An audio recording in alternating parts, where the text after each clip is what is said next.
हम यही कहेंगे कि जब हम हमारी बात करते हैं तो हम विश्व के प्रत्येक सनातनी की बात करते हैं, भारत के प्रत्येक हिंदू की बात करते हैं। और जब जब मैं कहूंगी तो हम कहेंगे कि कौन हूं मैं फिर से कह रही हूं, जब मैं बात करूंगी मेरी तो मैं समस्त सनातनियों की बात कर रही हूं कि कौन हूं मैं। अपना परिचय मैं खुद दे रही हूं और मैं मेरा नहीं, मैं समाज के सनातनियों का परिचय दे रही हूं कि प्रणाम, मैं हिंदू हूं। प्रणाम, मैं हिंदू हूं। रुद्राक्ष की माला मैं भी मैं हूं, कृपान कटार और भाला मैं भी मैं हूं। श्वेत भी हूं और शुद्ध भी मैं हूं। विरुद्ध हो मेरे तो युद्ध भी मैं हूं। इतिहास में बहा आंसू और खून भी मैं हूं। अब जो कह के मिलेगा वो सुकून भी मैं हूं कि इस धरती का मैं केंद्र बिंदु हूं। प्रणाम, मैं हिंदू हूं।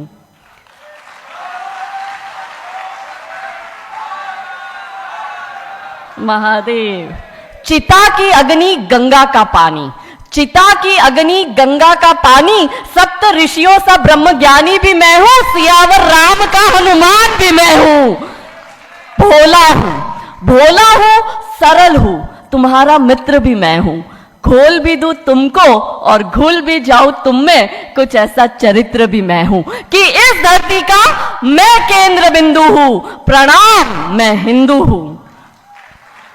प्रणाम का भाव भी मैं हूं, प्रणाम का भाव भी मैं हूं। आक्रमण का घाव भी मैं हूं। सहनशील, स्थिर और शांत भी मैं हूं। देवभूमि भारत का हर प्रांत भी मैं हूं। शक्ति भक्ति ना थकती क्रांति भी मैं हूं। तूफान हूं और तूफान से पहले की शांति भी मैं हूं कि इस धरती का मैं केंद्र बिंदु हूं। प्रणाम, मैं हिंदू हूं।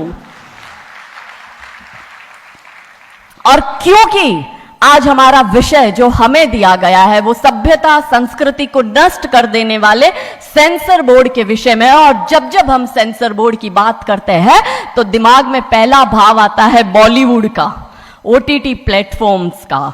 इस देश को जितना बर्बाद इस्लामिक आक्रमणकारियों ने नहीं किया, इस देश को जितना बर्बाद ईसाई आक्रमणकारियों ने नहीं किया, उससे ज्यादा बर्बाद यदि इस देश को कोई कर रहा है तो वो इस देश की बॉलीवुड की फिल्में कर रही है।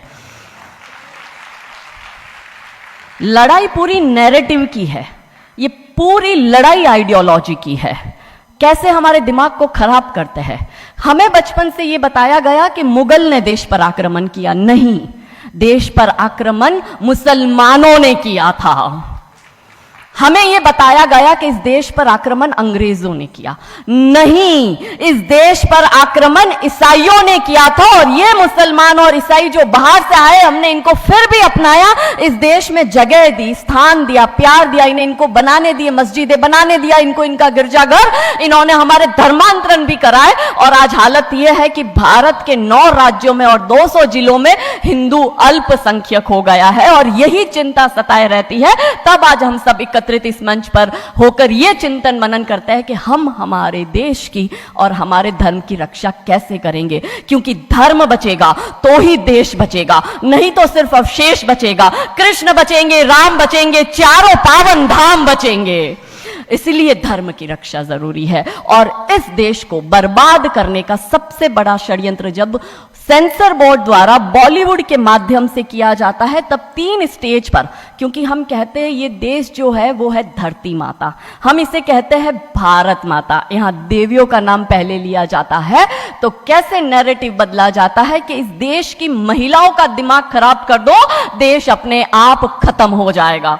साउथ अफ्रीका की एक बहुत बड़ी यूनिवर्सिटी में कहा गया था कि किसी भी देश को बर्बाद करने के लिए वहां पे बम, बारूद, गोला, असला दागने की, मिसाइल दागने की जरूरत है ही नहीं। आप उस देश की सामाजिक व्यवस्था, सांस्कृतिक व्यवस्था, शैक्षणिक व्यवस्था और पारिवारिक व्यवस्था को खत्म कर दो, वो देश अपने आप खत्म हो जाएगा। अब यही षड्यंत्र चल रहा है। कैसे चल रहा है? 3 स्टेज पे काम होता है। 25 वर्ष तक की बच्चियों को बिगाड़ने का काम बॉलीवुड अपने टीवी सीरियल के माध्यम से करता है।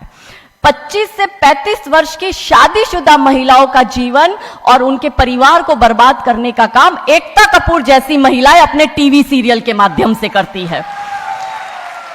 और जो नौकरी करती हुई बहन बेटियां महिलाएं हैं, जो कि वर्किंग विमेन हैं, उनका दिमाग खराब करने का काम ये ओटीटी प्लेटफॉर्म्स अपने वेब सीरीज के माध्यम से करता है। कैसे करता है मैं संक्षिप्त में एक एक उदाहरण देकर आपके समक्ष रखूंगी। और बहुत जरूरी है कि जब हम तो एक साधारण व्यक्ति है, हम संसारिक जीवन में रहते हैं, लेकिन यहां पर जो उपस्थित हमारे संतगण है, महंतगण है, इनके बहुत बड़ा फॉलोअर्स ग्रुप रहता है, बहुत से लोग आते हैं, बहुत सी महिलाएं आती है। ये बात वहां तक पहुंचे क्योंकि वो यहां पर उपस्थित नहीं है, पर हमें पता है कि वीडियो के माध्यम से हमारे संत श्री, हमारे महंत श्री हमारी ये वाणी जो है उन तक पहुंचाएंगे कि कैसे करते हैं। ये एक फिल्म बनाते हैं 25 वर्ष की तक की बच्चियों को कैसे बिगाड़ना है।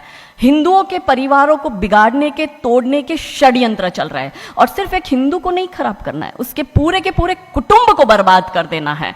तो एक भारत की महिला 2 परिवार को जोड़ती है, मायका पक्ष और ससुराल पक्ष। और हम कहते हैं कि भारत की परिवार व्यवस्था जो है वो मानवता की सबसे बड़ी देन है। तो इसी व्यवस्था को खत्म कर दो। कैसे कर दो? तो ये एक फिल्म बनाते हैं अतरंगी रे। हमारी क्योंकि दीदी भी यहाँ उपस्थित है जो कि सेंसर बोर्ड में सदस्य है, तो हम इतना उनसे विनती करेंगे कि हमारी ये बात भी उन तक पहुंचाए। सिस्टमैटिकली ये फिल्मों में लड़की दिखाएंगे हिंदू की, लड़का दिखाएंगे मियाँ भाई का, और उसमें भी दिखाएंगे कि वो लड़का चाहे अनपढ़ हो, चाहे गवार हो, चाहे आतंकवादी हो, चाहे पंचर छाप हो, और वो हिंदू की लड़की चाहे कितनी पढ़ी लिखी हो, लेकिन उसका परिवार जो है वो रूढ़िवादी है, वो रिग्रेसिव है, और उसके सामने यदि वो घोड़ा भी चला रहा है, खच्चर टट्टू भी चला रहा है, तो वो बड़ा प्रोग्रेसिव है, वो बड़ा संस्कारी है। कैसे करते हैं? ये एक फिल्म बनाते हैं अतरंगी रे। अतरंगी रे फिल्म में जो कि आज की युवा बच्चियों का लेटेस्ट क्रश है, सारा अली खान हीरोइन लेते हैं। हमारी युवा बच्ची इसको फॉलो करती है। उसमें यह दिखाते हैं कि सारा अली खान जो एक मुस्लिम लड़के के प्यार में पड़ जाती है और अपने परिवार से विरोध कर कर, उनसे लड़ झगड़ कर ट्रेन में बैठकर वो भाग जाती है। उसी ट्रेन में एक संवाद होता है उस पिक्चर के हीरो का और उसी हीरोइन का। दोनों अपनी अपनी लव स्टोरी शेयर करते हैं।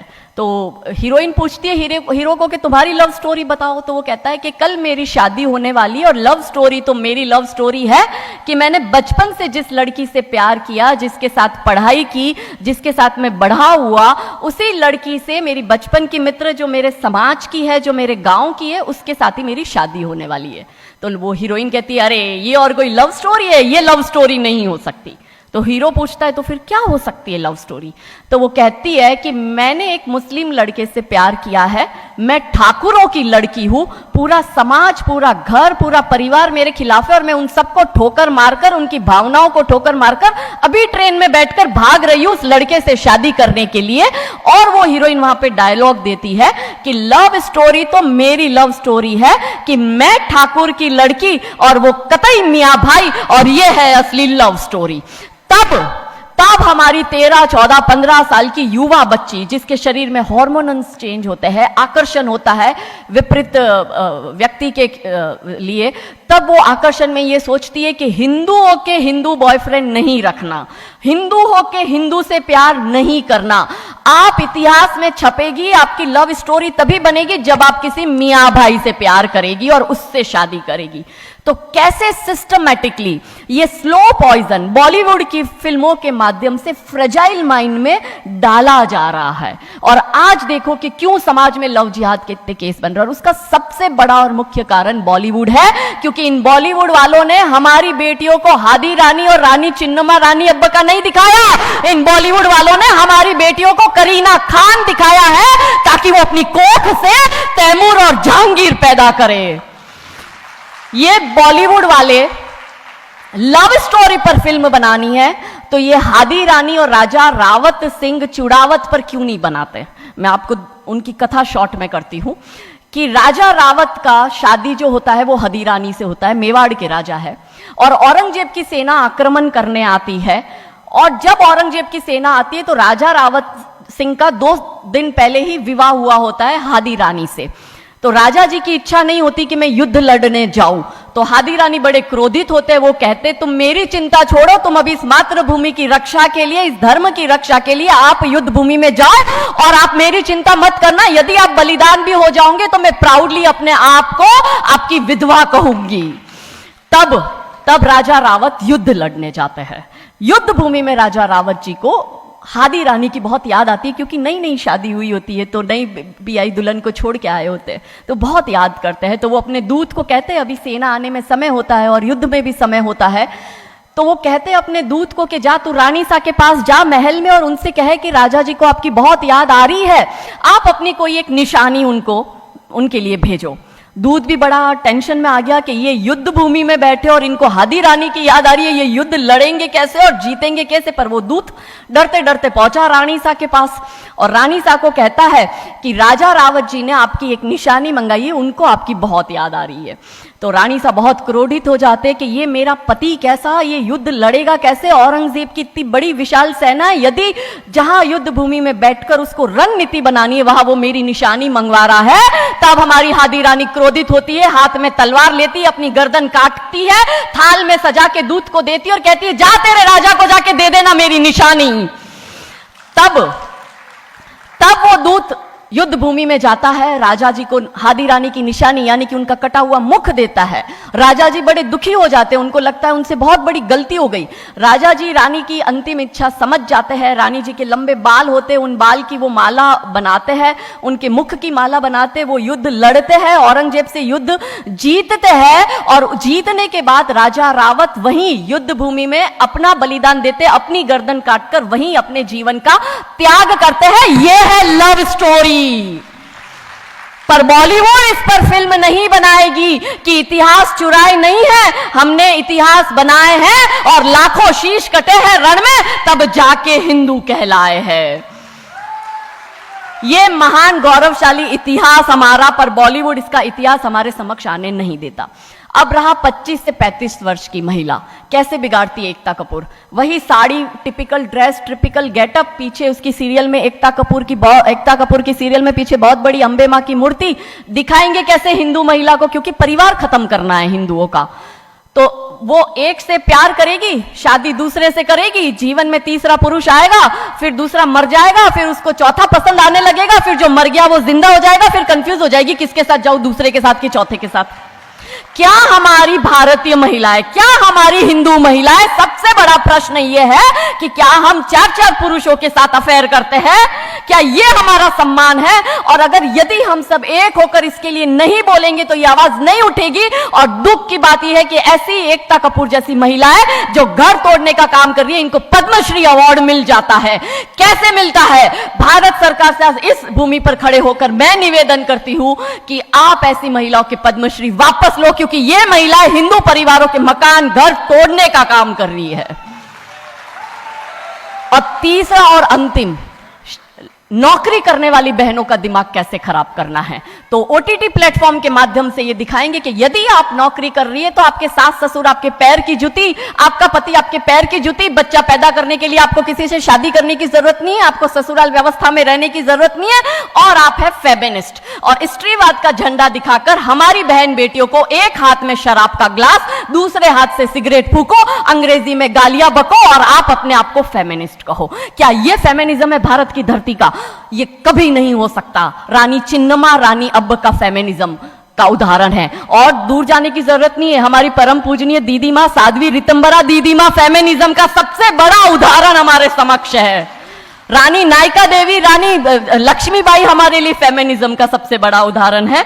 तो यहां उपस्थित सभी महानुभावों से हम यही विनती करते हैं कि फिल्म के माध्यम से ड्रग्स, अश्लीलता और गाली गलौच ये दिखाने के सिवाय कुछ नहीं होता। तो हम सब मिलकर एक साथ एक आवाज उठाए कि इन चीजों का बंद होना बहुत जरूरी है, क्योंकि आने वाली पीढ़ियों को बर्बाद करने का काम ये लोग अपने टीवी सीरियल और फिल्मों के माध्यम से कर रहे हैं। और क्योंकि शुरुआत भगवान राम जी के नाम से करी थी, तो अंत भी हम भगवान राम जी के नाम से करना चाहेंगे कि कौन है राम। राम जो है चेतना है, बिंदु है, बिंदु जिससे प्रस्फुटित है तेज, तेज जो कि इस समस्त सृष्टि की रचना की कल्पना का हेतु है। अनाम है, अनाम जो है पंक्ति में प्रथम, प्रथम है धर्म धैर्य का, है शौर्य का, अनंत अंत क्रोध का, प्रचंड युद्ध का, निलय प्रलय विराम है, विराम है अहम का, है शोध इस अनंत का, अनंत मुक्त क्रोध का, अनंत भक्ति बोध का, अनंत शक्ति स्रोत का, अनंत मोक्ष धाम है। वो एक नाम राम है, वो एक नाम, वो एक नाम। नमः पार्वती पते हर हर महादेव। बहुत बहुत धन्यवाद, बहुत बहुत आभार, थैंक यू।